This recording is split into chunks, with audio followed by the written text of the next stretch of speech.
पत्रकारों बंधु, आप सबको बहुत बहुत धन्यवाद। आज राष्ट्रीय अध्यक्ष का पेश है। मैं कुछ राष्ट्रीय कार्यकारिणी समिति का बैठक कोलकाता में हुआ, इसके बारे में हम कुछ बताना चाहते हैं। बहुत पत्रकार हमको पूछा, उत्तर प्रदेश से भी हम पास फोन किया था, राष्ट्रीय कार्यकारिणी का बैठक क्यों कोलकाता में हो रहा है। कोलकाता में इसलिए हुआ, माननीय अखिलेश जी जब राष्ट्रीय अध्यक्ष बने, इस बार पहले बार उनका अध्यक्षता थे कोलकाता में राष्ट्रीय कार्यकारिणी का बैठक हुआ। 92 में जब समाजवादी पार्टी का स्थापना हुआ था, पहले राष्ट्रीय कार्यकारिणी बैठक हुआ था कोलकाता में, नेताजी का अध्यक्षता थी। 92 में जब समाजवादी पार्टी स्थापित हुआ था, मैं उस समय बंगाल का मंत्री थे। हर बूथ पे हम लोग मजबूती से संगठन बनाएंगे। राष्ट्रीय अध्यक्ष जी एक तारीख हम लोग को निर्दिष्ट कर दिया, ये जून महीना का अंदर उत्तर प्रदेश में 80 लोकसभा सीटों पर हम लोग को मजबूत बूथ तैयार हो जाएगा। तो इस बार हम लोग का विश्वास है, भाजपा को हम लोग हराएंगे। क्यों? हम लोग बोलते हैं संविधान खतरे में। संविधान मीनिंग क्या है? संविधान तो एक शब्द है। संविधान में 3 मुद्दा है, एक सेक्युलरिज्म, एक सोशलिज्म, एक डेमोक्रेसी। सोशलिज्म सेक्युलरिज्म को खत्म कर दिया और सोशलिज्म तो खत्म हो चुका। क्यों?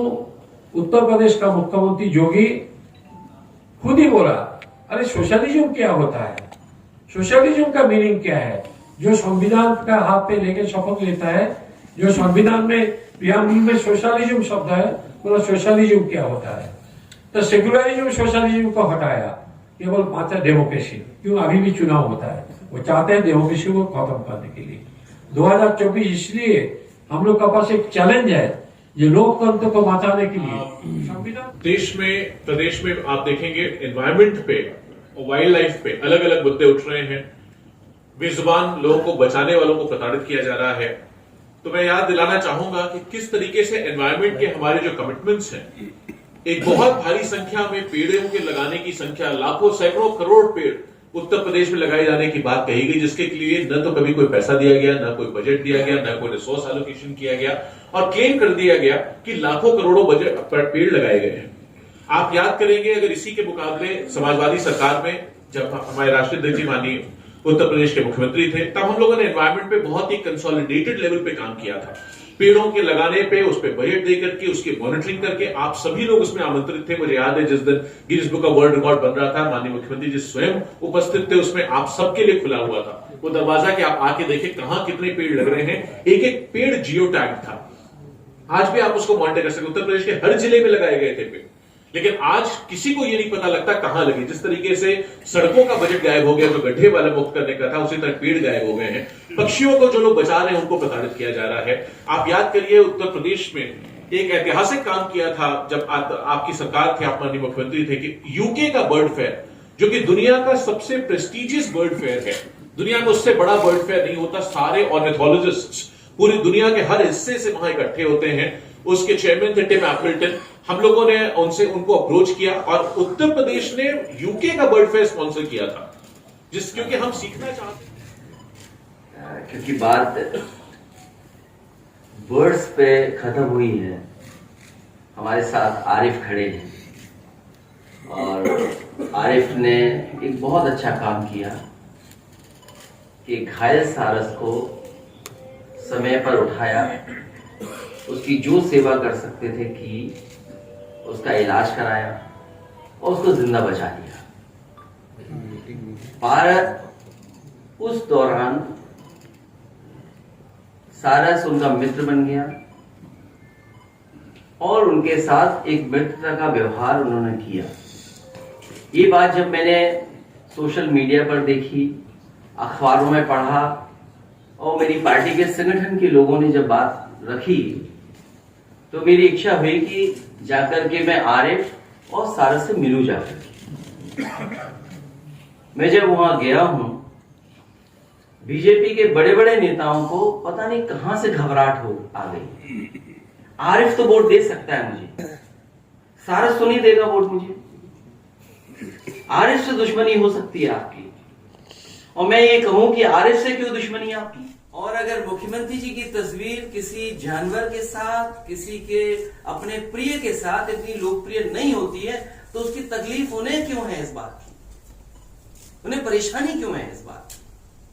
भाई वो आप अपने भी प्रिय को कभी बिस्किट खिलाते हैं, हम बहुत सारे लोगों को जानते हैं वो दाना खिलाते हैं, और वो तस्वीरें हमने आपने समय समय पर देखी हैं कि जो अपने प्रिय को, चाहे वो जानवर हो चाहे वो चिड़िया हो, हम दाना और बिस्किट खिलाते हैं। जब मैं कल लौट रहा था नोएडा से, तो लोगों ने कहा कि यहां एक बोरा दाना कबूतर को खिलाया जाता है।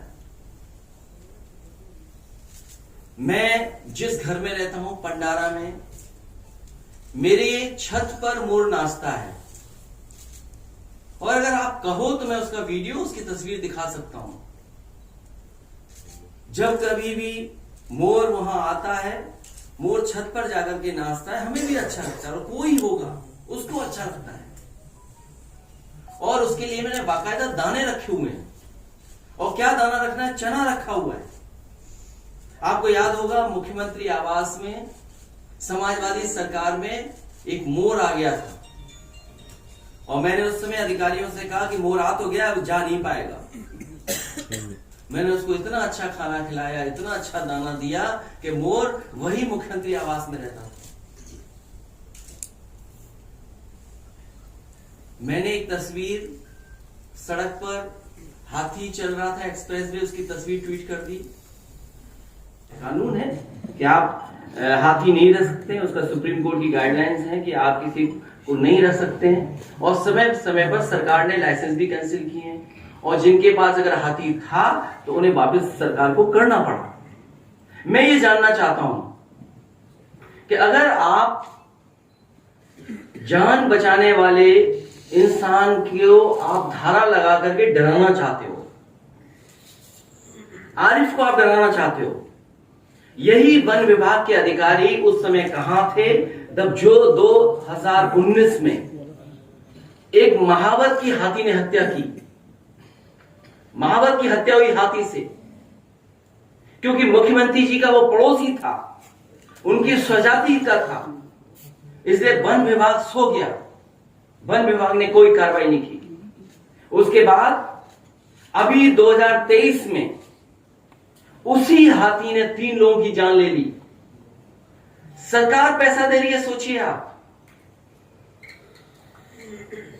क्योंकि मुख्यमंत्री जी का स्वजाति है, वो मुख्यमंत्री का पड़ोसी है, वो हाथी से जान ले रहा है, तो आप उसको सरकार से 5 लाख की मदद कर रहे हैं आप।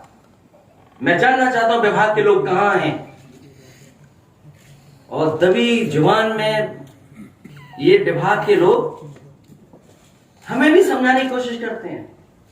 मैं लेपर्ड खा गया, मैंने उस समय के प्रमुख सचिव, डिप्टी सीएम, मंत्री से कहा, तब जाकर के लेपर्ड पकड़ा गया।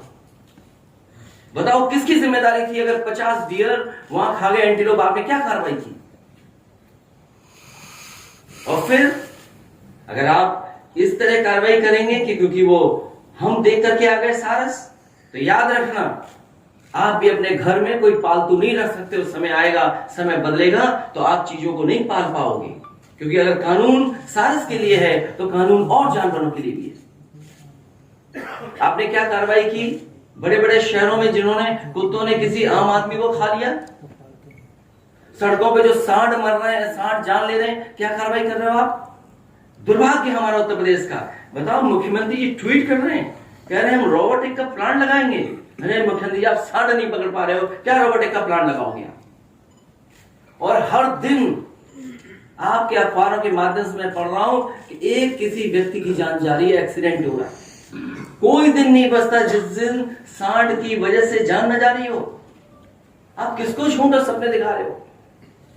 और फिर सारस के लिए जो काम समाजवादियों ने किया, आपने इटावा का जो केंद्र बनने जा रहा था, संरक्षण केंद्र, ट्रेनिंग इंस्टीट्यूट, कि लोग जागरूक हों, समझें, हमारा स्टेट बर्ड है, आपने उस ट्रेनिंग इंस्टीट्यूट को क्यों खत्म कर दिया?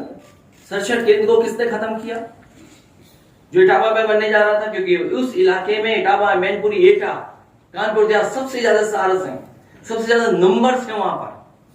उस समय समाजवादी सरकार में कि जो लोग संरक्षण में हमारी मदद करेंगे, डिपार्टमेंट को इस आरएफ को सारस मित्र के तहत इसका सम्मान और पुरस्कार देना चाहिए था।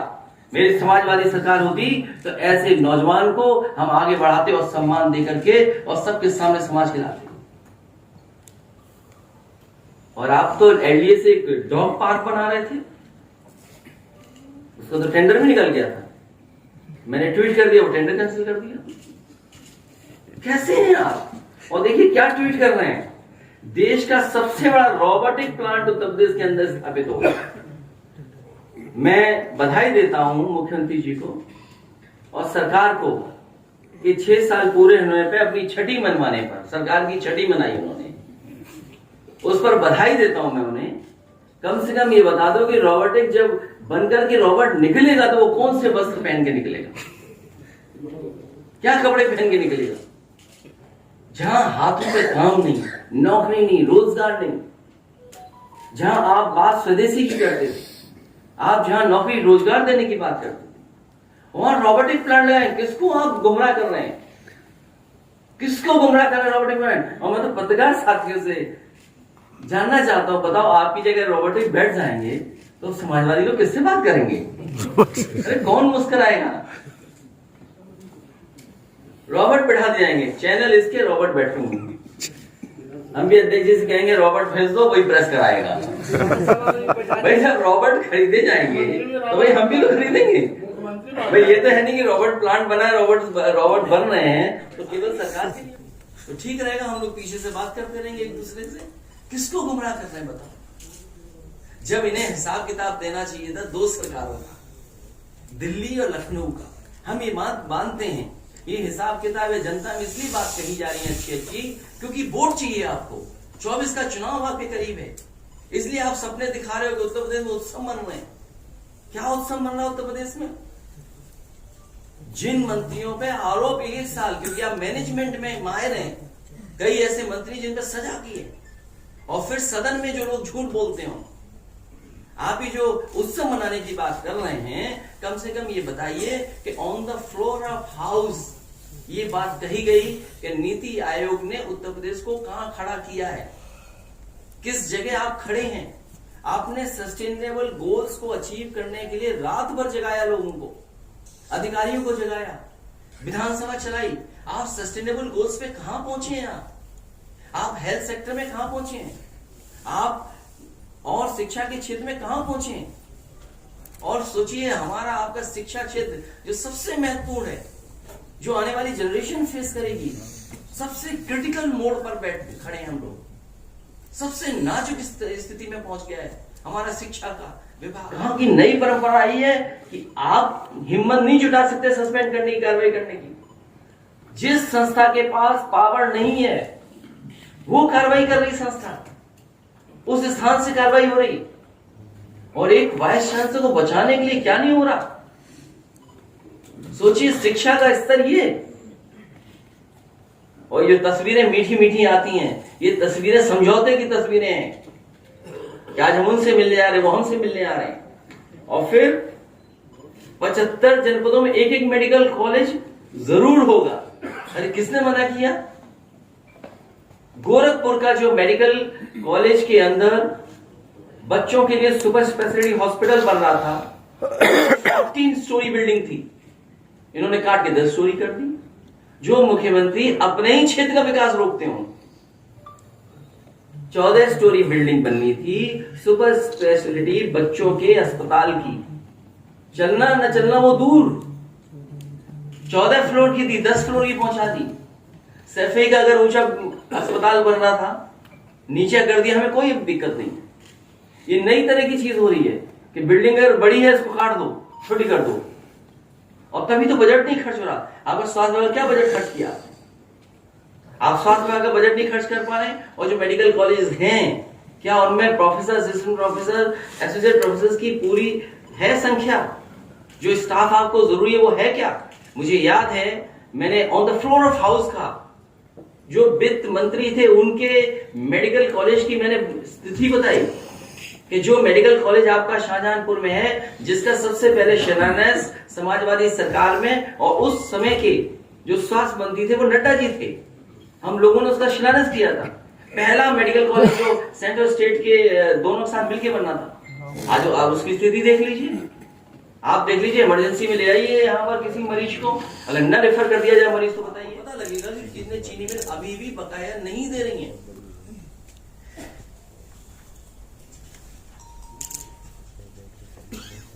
क्या बात बताई इन्होंने कि आय प्रति व्यक्ति आय डबल हो गई है, प्रति व्यक्ति आय डबल हो गई है।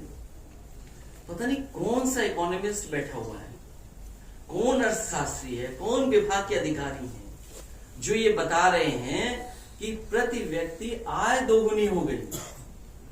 कहां से नाप रहे हैं आप? और इसी तरह आपने ये कहा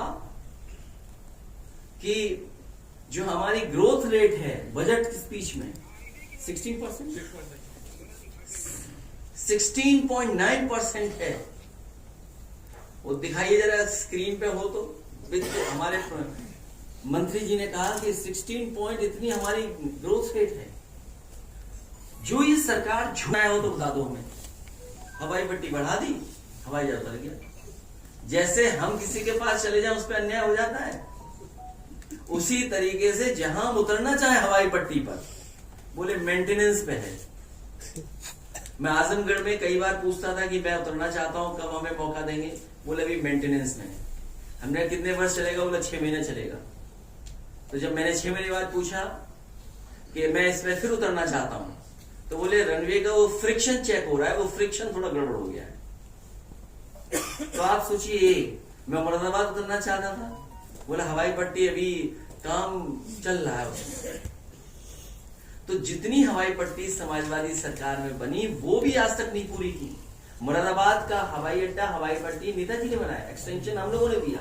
चित्रकूट नेताजी ने बनाया, उसका एक्सटेंशन हम लोगों ने दिया। आपका कुशीनगर की पूरा का पूरा समाज सरकार का है, इनका कुछ भी नहीं है उसमें। 5 इंटरनेशनल एयरपोर्ट बनाए उन्होंने। प्राथमिकता में गांव, गरीब और किसान, नौजवान है। नौजवान को तो नौकरी नहीं दे रही लोग। हर बार ये पूछा सरकार से, निराश हो गया, अब तलाशना भी नहीं चाहता है। उसके साथ इतना धोखा, इतना छल किया सरकार ने जिसकी कल्पना नहीं कर सकते। हर बार धोखा। और फिर आरक्षण की तो बात ही मत करिए, क्योंकि जिस तरीके से यूनिवर्सिटीज में, कॉलेज में अपॉइंटमेंट हो रहे हैं, इतना बड़ा पैमाने पे आरक्षण से खिलवाड़ किसी सरकार ने नहीं की होगी जितना ये कर रहे हैं। आप किसी यूनिवर्सिटी के अपॉइंटमेंट उठा करके देख लीजिए। जिस वाइस चांसलर की जांच हो रही है, सीबीआई हो, कोर्ट हो, लड़ाई झगड़ा चल रहा हो, आमने सामने आ गया हो डबल इंजन। सोचिए आप। इसलिए उत्तर प्रदेश नंबर 1 तो नहीं है, किस नंबर पर है? और अगर हम देखें भी नंबर, अगर सही नंबर देखें, अगर हम नीति आयोग को ही माने तो हम 22वें स्थान पे हैं देश में, 22वें स्थान। और जो लोग ये सपना दिखाते हैं कि सबका साथ सबका विकास, बिना जाति जनगणना की सबका विकास, सबका साथ और सबका विश्वास जीतना बहुत मुश्किल है। इसलिए समाजवादी पार्टी लगातार जाति जनगणना की ओर अपना काम करती है। नहीं है, न जाने कैसा संगठन है। उस संगठन से लड़ने के लिए सबसे मुश्किल बात जो है, एक बार मैंने दिल्ली में एक बड़े चैनल के सामने कहा कि सवाल ये नहीं है कि कम्युनल कौन है। हमारे देश का अगर पढ़ा लिखा और जागरूक लोग अगर वो कम्युनल हो जाएं, वो झूठ को झूठ मानने लगे, झूठ को सच मानने लगे, इससे बड़ा खतरा समाज को और लोकतंत्र को कोई नहीं हो सकता। हम उस स्थिति पे पहुंच गए। सरकार कुछ भी करे, लेकिन जो परसेप्शन, जो पॉलिटिकल क्रेडिबिलिटी की बात आए, या क्रेडिबिलिटी जिसकी भी खतरे में आएगी। मुझे याद है, जैसे ही मैं सुबह निकला और मुझसे प्रेस के लोग सवाल पूछने लगे, उन्होंने कहा कि इस सरकार का 1 साल पूरा हुआ है। मैंने कहा 1 साल नहीं, 6 साल पूरे हुए हैं। और देखिए क्या हुआ, मैं जहां गया मैंने 1 साल का जवाब नहीं दिया, मैंने 6 साल की बात की, तो सरकार को छठी मनानी पड़ी नहीं मनानी, सरकार को स्वीकार करना पड़ा कि हाँ ये 6 साल पूरे सरकार के हो गए हैं, वरना हमारे पत्रकार साथी तो 1 साल का सवाल जवाब पूछे थे। इसलिए हम आपको धन्यवाद देते हैं हमें याद दिलाने के लिए कि लड़ाई किस दिशा में लड़नी है। हम लोग गांव जाएंगे, 5 जून तक हमने तय किया है, क्योंकि वो पर्यावरण दिवस है। उस दिन तक हमने तय किया कि समाजवादी पार्टी का हर बूथ पर हमारा संगठन हो, हमारे कार्यकर्ता हो, तभी भारतीय जनता पार्टी का मुकाबला करना है। और उन्हें टारगेट दिया गया कि इन दोनों की आपको सस्ता लेनी, इन दोनों को आपको परेशान करना है। और देखिए किस स्थिति में पहुंच गई चीजें। इरफान सोलंकी उसने खुलेआम कहा कि मेरी विधायकी लेने के लिए एक अधिकारी को लगाया गया। तो ये सरकार इस तरह काम कर रही है। सरकार अगर आरिफ का सारस उठा सकती है, और पूरी सरकार लगी हुई है सारस को घुमाने में, इसने तो जान बचाई थी। आप हमें बताओ कि जान बचाने वाला बड़ा है कि जान लेने वाला? आप सारस को कैद कर दे रहे। तो जो सवाल आपकी सहानुभूति का नहीं, सहानुभूति का सवाल नहीं है, सवाल यह कि देश का लोकतंत्र, संविधान बचेगा कि नहीं बचेगा। हम सहानुभूति नहीं दे सकते किसी दल को, लेकिन हम ये कह सकते हैं कि जो प्रदेश में जो दल हैं जो मजबूती से भारतीय जनता पार्टी से मुकाबला कर रहे हैं, उन दल का सहयोग और मदद उन राष्ट्रीय दलों को करना चाहिए। और राष्ट्रीय दलों को ये भूल जाना चाहिए कि क्षेत्रीय दल उनका कोई नुकसान कर रहे हैं। अगर कभी भी क्षेत्रीय दलों का नुकसान हुआ है तो आप में से बहुत सारे वरिष्ठ और सीनियर जर्नलिस्ट हैं, दिल्ली की सरकारों ने हमेशा क्षेत्रीय दलों का नुकसान किया है। आज सीबीआई, ईडी, इनकम टैक्स क्षेत्रीय दलों के ऊपर है। सबसे ज्यादा क्षेत्रीय दलों को इन चीजों का सामना करना पड़ा है, चाहे नेताजी हो, लालू प्रसाद यादव जी हो, चाहे जयललिता रही हो, चाहे आज स्टालिन हो, चाहे केसीआर साहब हो, चाहे आपकी दिल्ली की आप पार्टी हो। आखिरकार किसको सामना करना पड़ रहा है? इसलिए राष्ट्रीय पार्टियों का खतरा रीजनल पार्टीज नहीं है। रीजनल पार्टीज राष्ट्रीय अगर एसडीएम हो, ये हमारी भगवान ने मदद की है। वो ऐसी मदद की है कि मुख्यमंत्री ji on the floor of house कहा है। और उसके बाद जब मैंने पूछा कि क्या आप list on the floor of house देंगे, टेबल करेंगे, तो उन्होंने कहा, और स्पीकर ने कहा कि हाँ हम टेबल करेंगे। और वो जो तस्वीर दिखाई थी कोई फर्जी न्यूज की, तो वो तो सब रिकॉर्डेड है आज। तो कभी कभी भगवान मदद करता है। और इस बार ये जो हिंदू मुसलमान का लेकर के चल रहे हैं, कोई हिंदू मुसलमान नहीं, सवाल बेरोजगारी का है, सवाल महंगाई का है, और सब महसूस कर रहे हैं। मैं भी कुछ दिन पहले गया था और अचानक मैं आलू की मंडी में चला गया। वहां एक बीजेपी का कार्यकर्ता था, हालांकि मुझे इस तरह नहीं कहना चाहिए, फिर भी कह रहा हूं, कितने होशियार है वो लोग। जब मैंने देखा कि हजारों कट्टे आलू के पड़े हुए हैं, सब आड़तियां रो रहे हैं, किसान खड़े रो रहे हैं कि हमारे आलू की कोई कीमत नहीं मिल रही है, तो एक उसी में से व्यक्ति निकलता और कहता है कि ऐसा है, ये सरकार की गलती नहीं है, आलू ज्यादा पैदा हो गया। और जैसे उसने ये बात कही, मैंने कहा सुनो, तुम हो भारतीय जनता पार्टी के। तभी एक पाल बिरादरी का नौजवान खड़ा था, बोला मैंने बीजेपी को वोट दिया था, लेकिन इस बार बीजेपी को वोट नहीं दूंगा। भैया आप सही कह रहे हो, ये बीजेपी का आदमी है।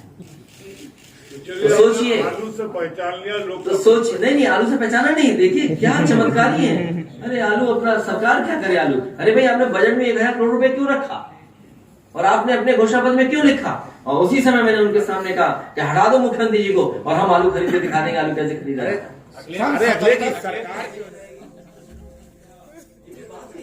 आप मेरा पेज देखिए, एक मिनट, मेरा पेज देखिए आप। सबसे मैं एयरपोर्ट पे गया वॉक करने, मुझे 10 सारस इकट्ठे दिखाई दे गए। मैंने मोबाइल निकाला, वीडियो बना लिया उसका। ये क्या बात हुई यार?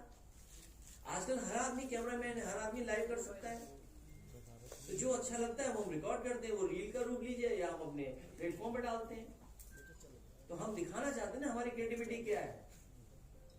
तो वही तो मैंने आपसे शुरू किया। उन्हें दुख इस बात का है कि कभी वो पोस्ट करें तो पैसा खर्च करने के बाद भी पोस्ट उनकी कुछ मिलियन में भी नहीं जा पा रही।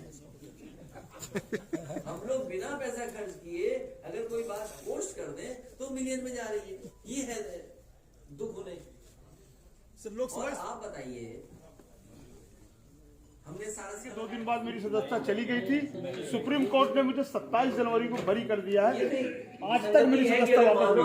डिसीजन हो जाए और ये तो एक्सपर्ट जो होंगे कॉन्स्टिट्यूशन ऐसे वो राय दे सकते हैं। तो उसके लिए जिम्मेदार मुख्यमंत्री होंगे खुद।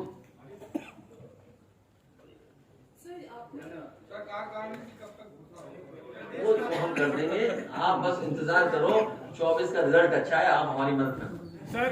सर आरिफ के ऊपर 5 मुकदमे किए गए हैं क्या?